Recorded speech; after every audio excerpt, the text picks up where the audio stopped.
welcome to the Purlsbeforethyme knitting podcast.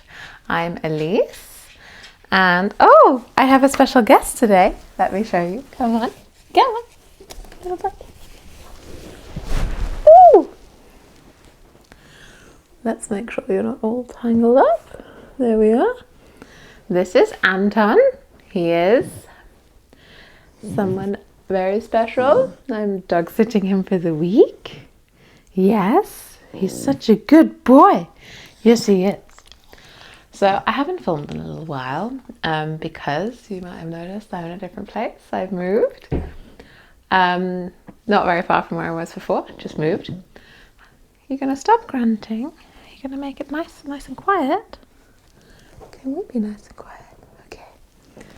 Yes. So we have Anton and Silas, who's the cat. So it's been a bit of a zoo, and it's been nice though, huh? Yeah. Having a great time. Yes. Shh. Okay. So, what have I been up to since last time? So I haven't had a ton of knitting time, but I have been very busy with things. I went to a yarn festival last weekend. So every year here in March there is a yarn festival called Southwest Yarn Fest.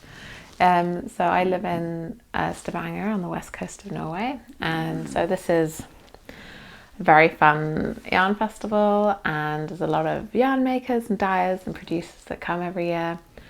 And so some highlights include Through the Wardrobe Yarn Co. was there this year. She's really good.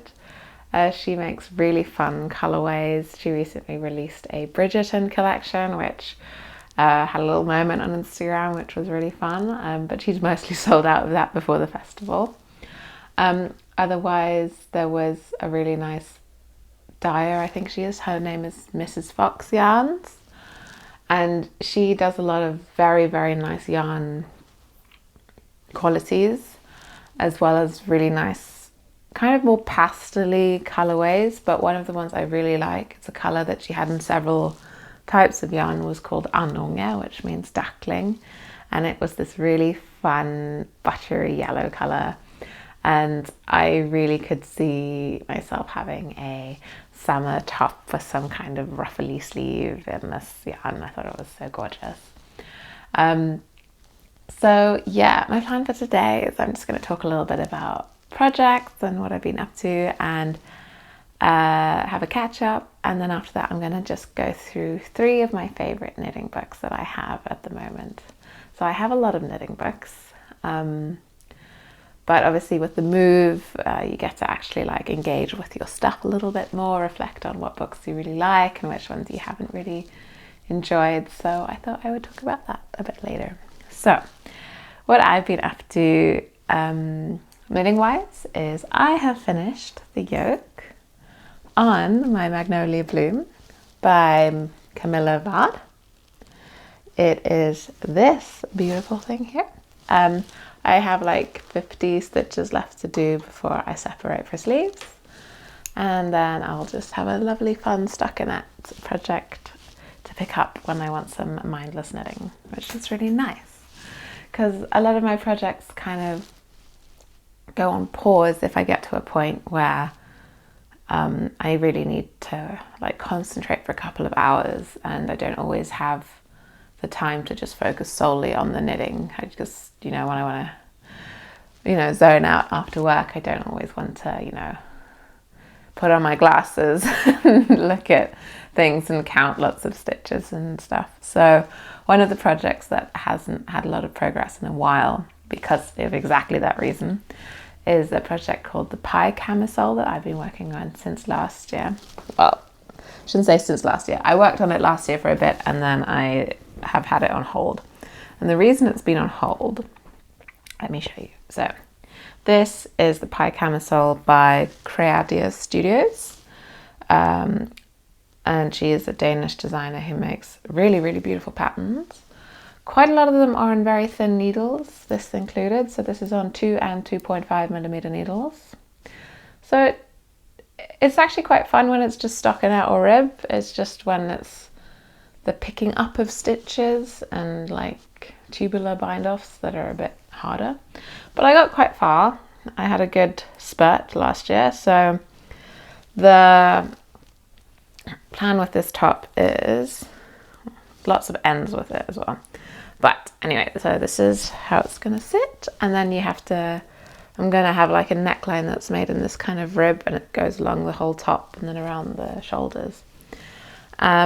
And to pick up for this neckline, I read the instructions so many times, and yeah, I thought I had it under control. And then, so this week I had a knitting evening at work, and I brought this because I was like, you know, I need to just power through getting this neckline started, and then once all the stitches are picked up, it's just rib, and I can do that quite easily, and that can keep me entertained for a while.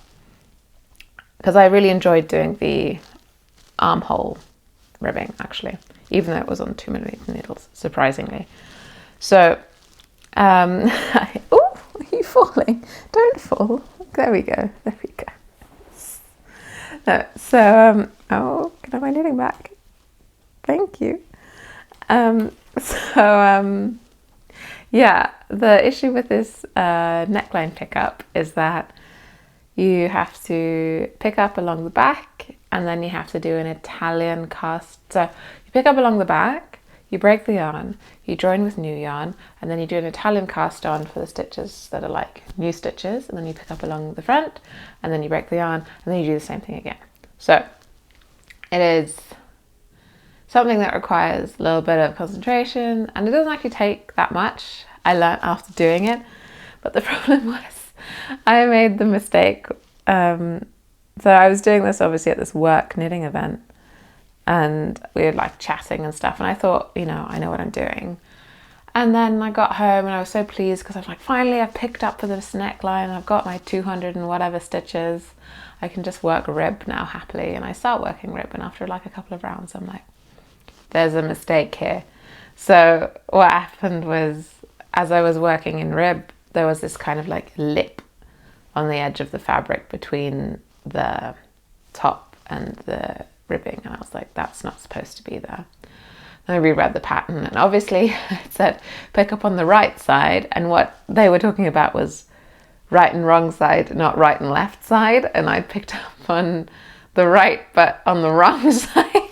So yeah, I had to then rip it all back and start again. So I've now picked up most of the back on the right side, and then I need to finish picking up the back and then do the Italian cast and do all of that again. But you live and you learn, and you know, I'd rather have a nice top than a top with a weird bump along the neckline. That would be a bit funny. So those are my current progress things that I've been working on. Yeah, one thing I didn't mention about the yarn festival was, even though I didn't buy any yarn, which is fine, I did buy an electric wheel. I got a spinning wheel, which is this, which is so much fun. It is the electric eel wheel 6. I've been wanting to get into spinning for a while, and I have a drop spindle, but I was finding it a little bit like slow, and yeah, it was fun, but I wanted something faster. And then this came along, and I was like, this is great, it's compact and it's very fun. So this is my electric eel wheel, and it's from, I bought it from a yarn producer called Ullveig, and she is really fun. I bought stuff from her several times before. She actually produces a lot of angora from rabbits that she has, and she spins it and she dyes it, and it's really, really nice. So she has a really wonderful array of things when you go to her stand. Every festival I've been to with her, it's been really wonderful to see what she has. So yeah, that's what I've been up to as well in the crafty space. Otherwise, I think that's all I have, but I'm going to move on to my books that I really like. So the first book, I would say it's more of a reference book. So it doesn't have, or maybe it does have patterns in it. yeah, it does have a few patterns at the back, but for the most part it is a reference book with stitches, and it's got a very special kind of stitch called a tuck stitch. So last year in October there was the big knitting festival that happens here every year, the Stavanger Knitting Festival, and we were lucky enough to have Nancy Marchant, the author of this book, come and do some workshops. So she is very well known for being like the queen of brioche, and if you've seen any books that are called like, you know, brioche knitting, a lot of them are her. She does a lot of brioche books. She's like a pioneer in the field of brioche knitting, but she does really interesting things. She does a lot of woven knitting at the moment, which is really cool. So she came to teach a workshop on woven knitting and one on tuck stitches. The woven knitting sold out too fast, so I didn't get a ticket to that. But I did go on her 1 hour tuck stitches session, and it was so much fun. So everyone just brought their own yarn, and she was there with maybe 10, 12 people, and we just got going, and she explained the principles behind it. And what's really fun with tuck stitching is it's kind of like an extension of brioche. And the fabric you get is so different to brioche in a way because it's double-sided, but the sides look so different, the right side and the wrong side, especially if you're doing 2 colors. So I've bookmarked this page because I like the quadruple tuck stitch quite clearly. So you can see one side of the work looks like this and the other side looks like that. And the whole book is just swatches and swatches and swatches of beautiful, beautiful inspiration. And Nancy actually talked about this book, and she was saying that all of the swatches she made herself, and then she scanned them using a scanner, and then that's how this book came to be. And then she had these beautiful samples of scarves and things where she'd used like really cool things, where she had like a bulkier yarn with like a very like thin yarn but very different color contrasts, and used them with tuck stitching, and the effect was really, really cool. And like some of them are actually the sample patterns of this book, so that's really lovely. I will say this book is not in print anymore, but there are copies on Amazon, so even though they're not making it anymore, they do have some back stock. So if you want this book, I would highly recommend. In the workshop I also made a little swatch of some tuck stitches that I was playing with. So these are 2 different types of tuck stitches. Oh, this has a safety pin in the middle of it. There we go. So that's the swatch on one side, and then you can see the other side is also beautiful as well. So this is like a little happy memory for me, the time I got to knit with Nancy Marchant, and that was really lovely.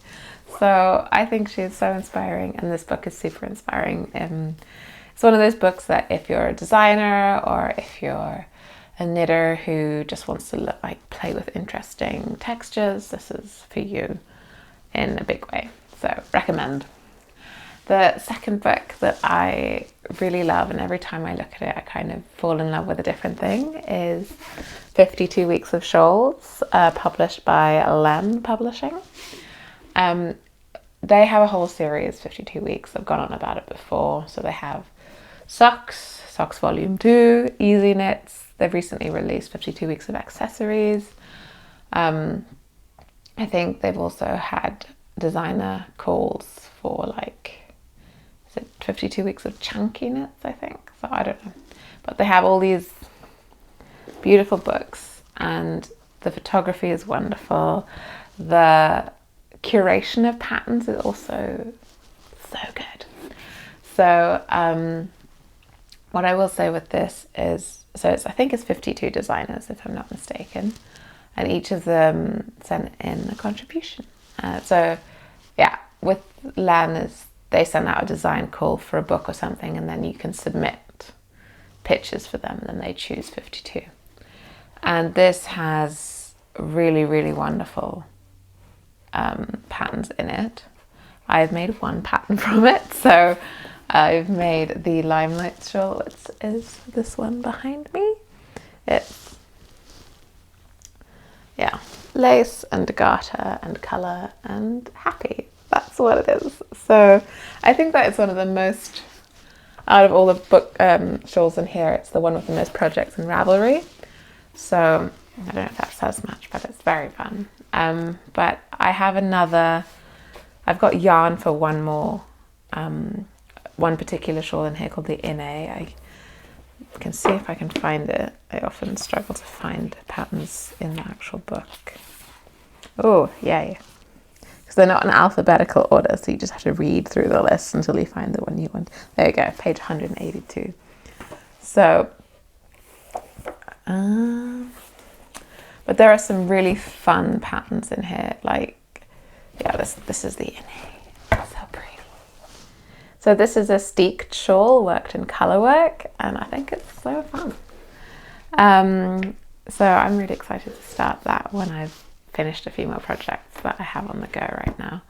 But you know, there's a project there's a really fun sort of, I don't know how I'd describe it, like lots of short rows that make a sort of snaky pattern by Stephen West in here. That's really cool. It's like lots of different colours, and it's very Stephen West. But yeah, actually speaking of Stephen West, I saw careful. I don't watch his YouTube all that much, but he had a video called Spring Cleaning, and he just talked through a big box of swatches that he had and some like shawl patterns and how he finds inspiration and how like he tries things, and you know, he just has to, like, it's nice to see that he's also just one of us, and he has to like practice techniques to refine them and get them right. And yeah, if you just want a nice fun video to watch, I would watch that one. It's really nice. So I highly recommend this book, even if like I wasn't a big shawl knitter before. I'd made 2 shawls before I got this book, and I wasn't like ever like, oh, shawls are my thing. And then I saw this book and I was like, shawls are gonna be my thing. I'm gonna make everything in this book. So yes, beautiful book, very inspiring. And then the last book is a book that I think could be just like a coffee table book. It is so stunning. It is Strikkeliv, Volume 2 by Marianne Isager. She is a Danish designer of the Isager family, you know, of Isager yarn. That's her company, I think. Her and her daughter Helga are both really wonderful designers. I'm actually wearing a Helga Isager design right now in Isager garn. So this is the C6 sweater. It's a sleeve-to-sleeve pattern made in reverse stockinette with cables, and it's one of my favorite tops. I love it so much. So what this book is it's kind of a combination of like her documenting her travels. I think it's in the 90s mostly, and different countries she's been to, and then designs based on things she experienced there and things she took from the culture. And it is so fun. Like, she talks about Peru and Peruvian knitting culture, and then she has some sweater designs based on like inspired by Peruvian knitting, and then she's been to Greenland, which is really cool. And then I think my favorite of the whole book is this pattern. I bookmarked it especially, and it is called the whale sweater. And from afar you might think, oh, that's just like a nice strappy sweater. Actually, like if you look closer, between the stripes there are these little motifs, and that motif is a little whale tail. And I think it's really lovely, and I think this is like a really fun way to incorporate like a cute little detail in an elegant way that isn't like, oh, there's a whale on that sweater, or there's like a big whale tail. Like, it's like these little things, and I think that's very appealing and sweet. But the whole book is stunning. She's got I don't know how many countries she's been to in this book, but she has photographs of her in those countries, and of like photographs she took that inspired when she was there, that have then directly led to the pattern inspiration. So this is like a sweater called Uganda, inspired by Uganda. It's really different, really cool. The patterns are very inspired by, I think, like fabrics that they do, that traditional Ugandan fabrics. And then, yeah, this is like the Nepal inspired section. You know, the whole thing has such wonderful, like, the storytelling in it is nice, the photographs are beautiful, the patterns are beautiful. I really like it, and I can't wait to, you know, actually make something from this. But in the meantime, I don't feel like I have to make things from it. I feel like I can just read it all the time because it's so nice. So those are 3 very lovely books. This one is in Danish, and I don't know if it's gonna be in English, but I don't really think you need to actually. There's so many pictures if you just want a nice picture book. This is very nice.